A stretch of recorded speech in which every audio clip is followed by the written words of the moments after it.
Okay to guys, lalo na kapag kayo ay nasa bukid at ito lang ang inyo nakikita sa inyong kusina. So, yan ang pwede nyong gawin.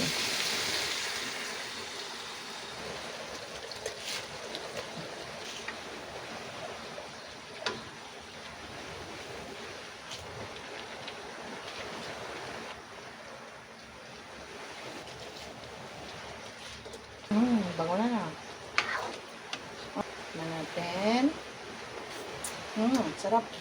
Sakto lang yung manamis-namis guys na lasa. Ang bango guys, naamoy nyo na ba? Kain na tayo. Okay na to. Comment below kung saan nakarating ang aking experiment na ito. Gawin nyo to guys, hindi kayo magsisisi, ang sarap. Thank you for watching. God bless you all. Bye-bye. Okay na to.